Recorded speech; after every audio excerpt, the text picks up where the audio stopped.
Haití y los intereses nacionales es el título del último libro de Pelegrín Castillo, que tiene que ver justamente con ese tema. Le damos la bienvenida a Pelegrín y le pedimos que haga un pequeño esbozo, porque lo vamos a leer, de qué trata el libro y qué importancia en este momento tiene. Gracias, licenciado. Muy buenos días, un saludo a Gracie, a Machi, a los amigos y amigas televidentes.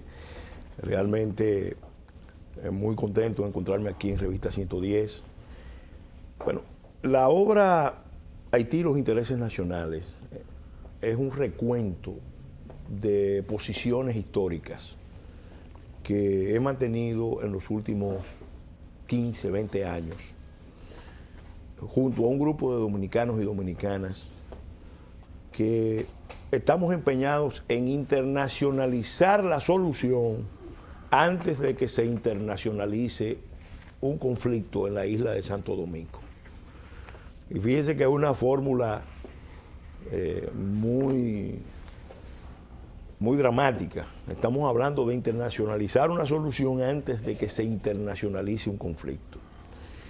Ese libro es un recuento de posiciones que, si tiene un valor, es un valor testimonial, y sobre todo el valor de las posiciones que son confirmadas por los hechos.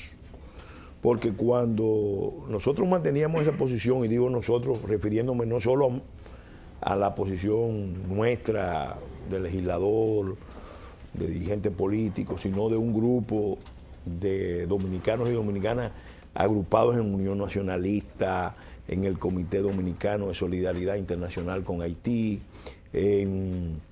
ahora en el Centro de Pensamiento y Acción del Proyecto Nacional. Cuando hemos mantenido esas posiciones, mucha gente decía que eso eran posiciones xenófobas, posiciones antihaitianas, posiciones racistas, nos descalificaban de muchas maneras.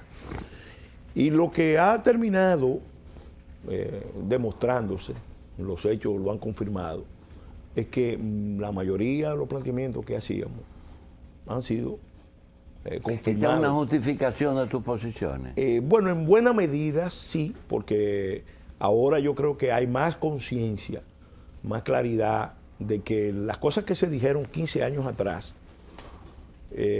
no eran exageradas. No eran exageradas. Pelegrín, mira, tú eres un personaje que, independientemente de los lazos de amistad, a mí me es motivo de reflexión, no de estudio, porque yo no soy un estudioso de la personalidad, sino un observador. Y he notado siempre que en ti, en tu padre y en tu familia, tú has logrado ser igual y ser diferente. Como una persona que ha trabajado junto a los proyectos e ideales de su padre y de su familia. Sin embargo, al doctor Castillo se dice que es abogado primero que todo. Pelegrín no es abogado primero que todo, es político primero que todo. Que es apasionado en sus conceptos. Lo es. Pelegrín no es apasionado. Y que es muy antiperredeísta medular. Sin embargo, tus relaciones con ese y otros partidos no dan muestra de eso. Y hay otro elemento más que no tiene que ver con tu papá, y es que tú eres muy fiel a tus raíces de Semán, ¿verdad? Son unos palestinos especiales. Sin embargo, veo que el libro está prologado por un judío. Háblanos de por qué te prologa un judío tu libro. Un judío israelí, y no cualquier judío israelí. Estamos hablando de una de las mentes más esclarecidas, uno de los diplomáticos más importantes del mundo hoy por hoy, el ex canciller de Israel, Shlomo Ben-Ami, que es vicepresidente del Centro Toledo por la Paz.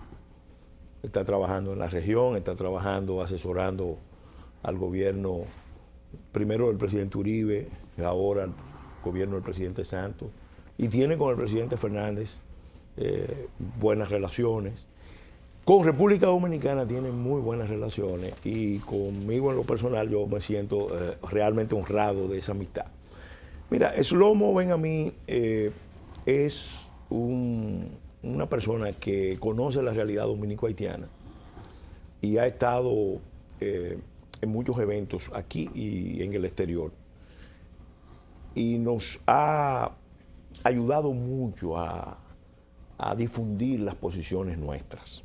Yo tengo que reconocerlo y dar una demostración de amistad. ¿Hay intereses comunes o parecidos entre Israel y su posición en Medio Oriente y República Dominicana y Haití? Mira, Israel es un estado que tiene para República Dominicana mucha significación y yo creo que tiene muchos elementos que nosotros tenemos, independientemente de la historia, porque República Dominicana... Fuera de la ayuda que le dimos y que ellos son agradecidos, pero desde el punto de vista, en esa dualidad... Y de la ayuda que le dio Abraham Cohen a Duarte en el proceso de independencia, a los independentistas, la protección que le dio en un momento dado, que era un judío que muy influyente en la región y en República Dominicana. Pero independientemente de eso, hay una realidad...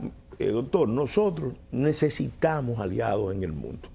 Y en uno de los documentos que yo revelo ahí, un memorándum que le envía el canciller, yo señalaba que era importante que nosotros estableciéramos algunas alianzas estratégicas. Una de ellas, mencioné China Popular, mencioné Rusia, mencioné el Vaticano, pero Israel, ¿por qué?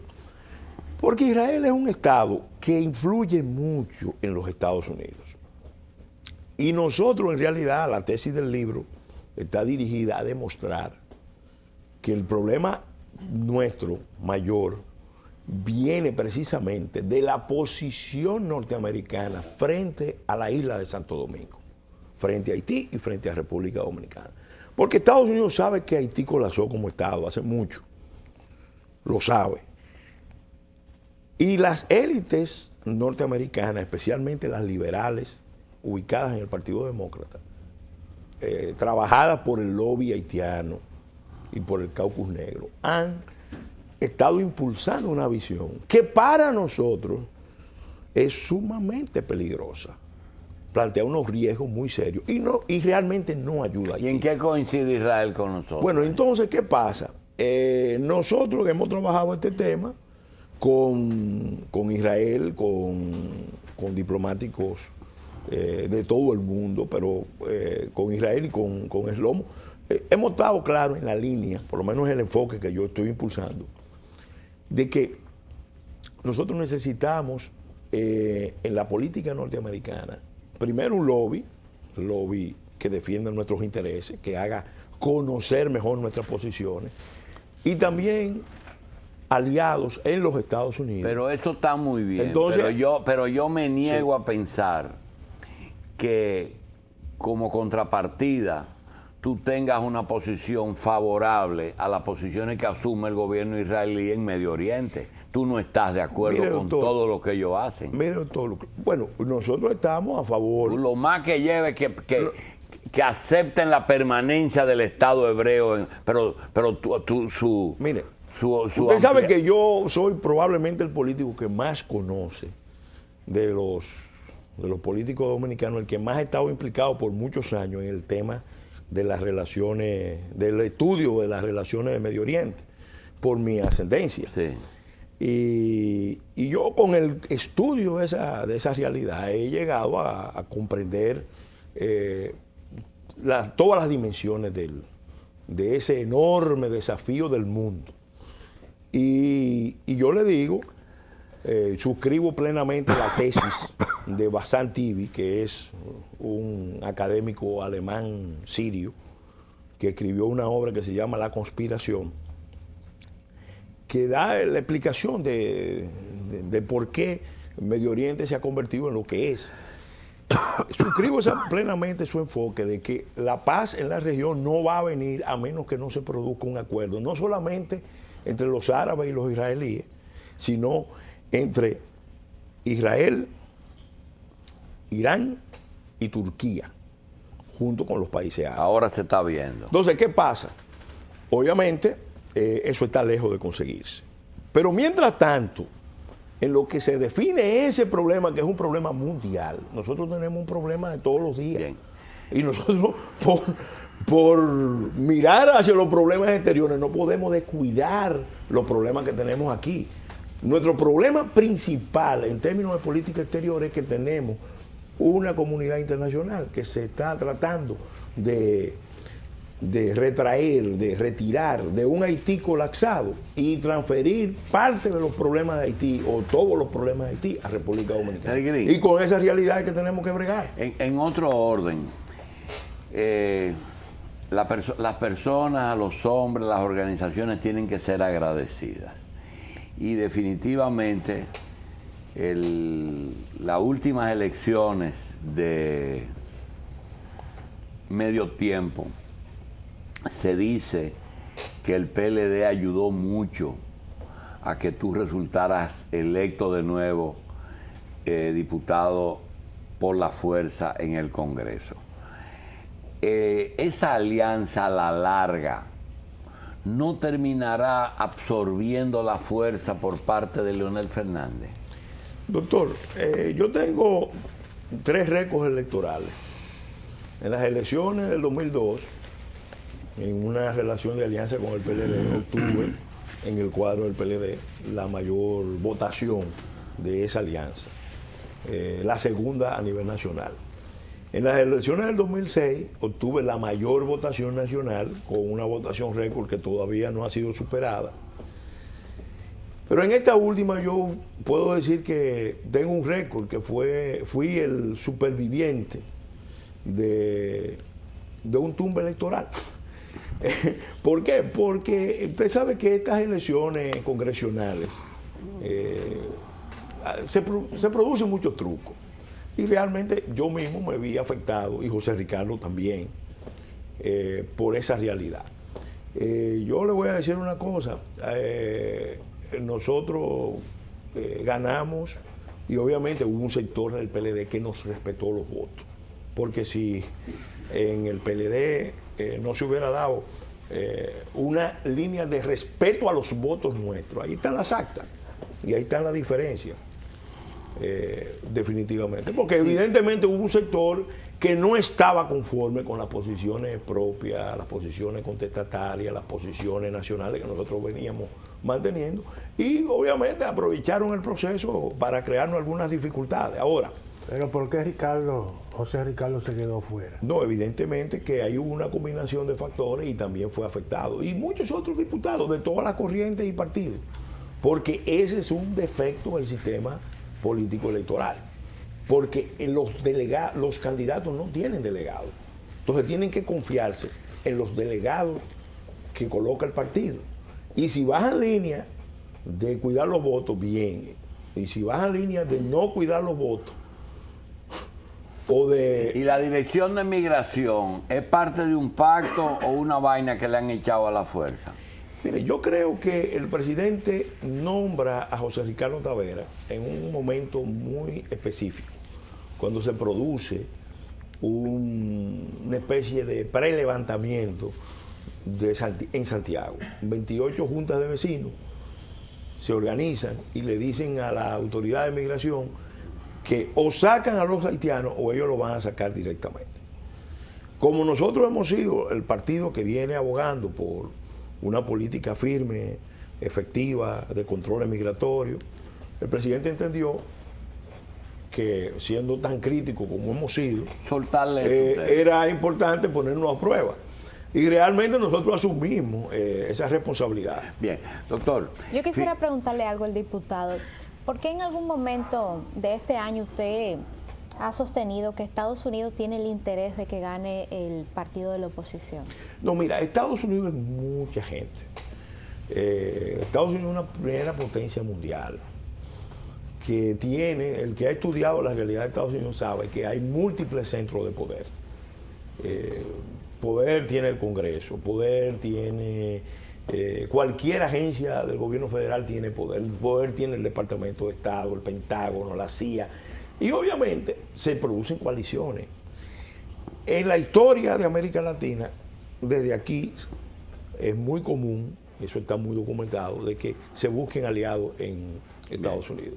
Y yo creo que el presidente Mejía demostró cuál era la actitud completamente entreguista, de sometimiento incondicional, y por eso consiguió apoyo de algunos sectores de la vida política de Estados Unidos, que son los que eventualmente pueden querer tener un presidente, como yo dije, monigote, que decidiera ejecutar cualquier decisión que se le imponga o se le trace. Doctor, faltan 170 días para terminar una gestión y este no es un momento para juzgar una gestión que le quedan 5 meses y medio. Yo quiero pedirle que me hable del discurso, de sus Sí. de lo que usted considera bueno y de la crítica que pueda tener. Solamente Sí, mira, esas dos yo cosas. creo que el balance de gestión El del balance. presidente Fernández, en líneas generales, es positivo. Su gran obra, la reforma constitucional. Realmente, esa constitución, yo trabajé en ese proceso, me siento honrado de haber trabajado en ese proceso y sé lo que eso puede representar para el país. Ahora, al mismo tiempo, soy consciente de que se ha producido un cambio documental, pero no se ha producido un cambio todavía en el plano de los valores, de las actitudes, de las creencias. Todavía el viejo sistema político, clientelista, populista y las relaciones de poder en República Dominicana no han cambiado. Eso es lo que hay que cambiar. ¿Usted reconoce que en ese proceso el PRD no fue un obstáculo? Yo creo que el PRD hizo sus aportes, nadie lo puede negar. Pero sin lugar a duda también contribuyó. Miren, muchos de los elementos de la contrarreforma, de la segunda fase, tuvieron que ver mucho con la actitud del PRD.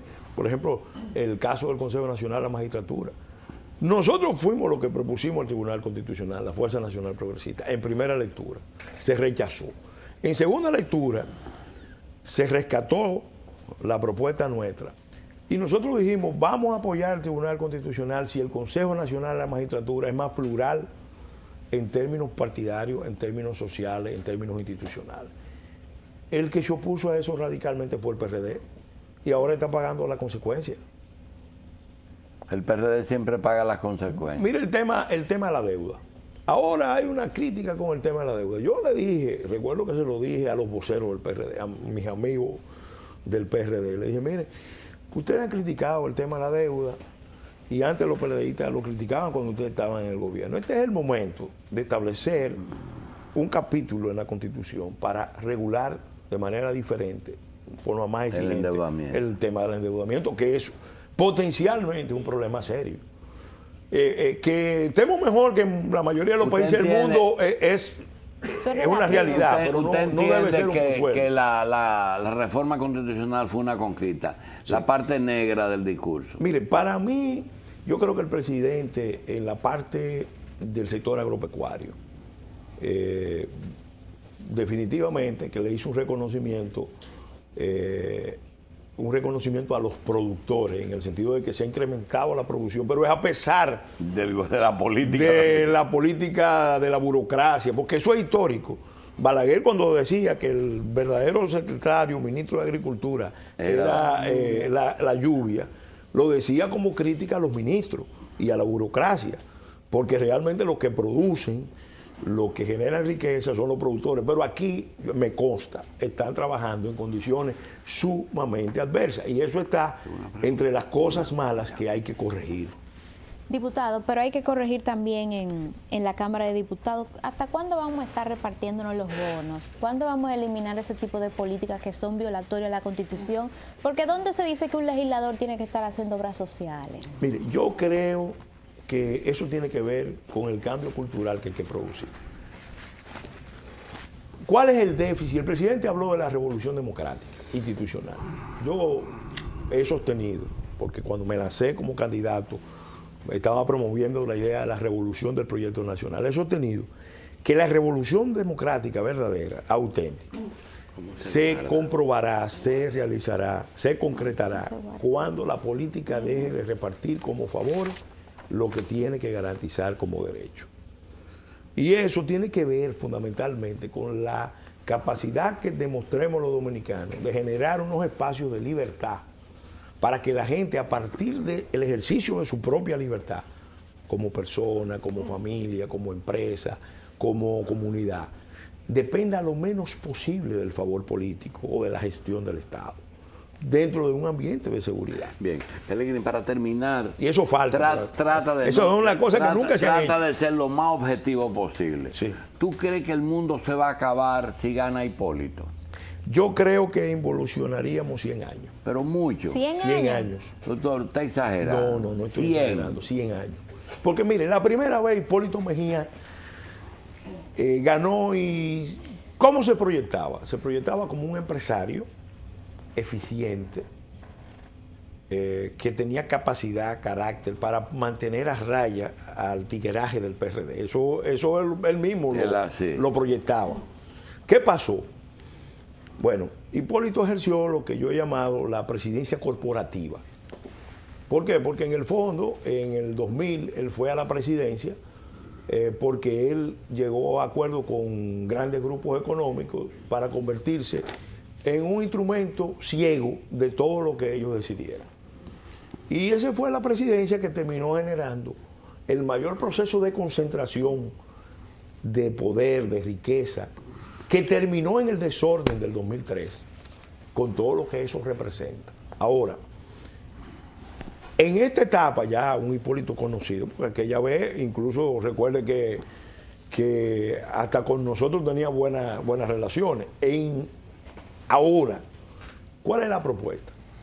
Él está promoviendo una visión paternalista. Mire, en el siglo XX solamente... Pero llegó papel, es una frase, no es un doctor, programa. es que tiene una implicación valórica. Fíjese, la relación de ciudadanía es una relación de derechos, de obligaciones, transpersonal. Eso no, un presidente está obligado a garantizar libertades y derechos y a hacer cumplir deberes.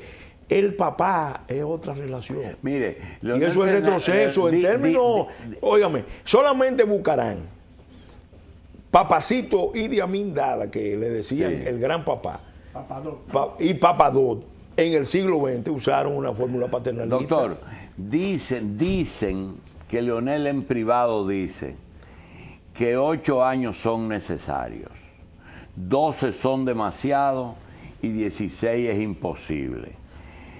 Si tú lo ves desde el punto de vista personal, coincidimos perfectamente en eso. Ahora, desde el punto de vista de partido, ¿tú consideras que Danilo le puede resultar un Santos a Uribe?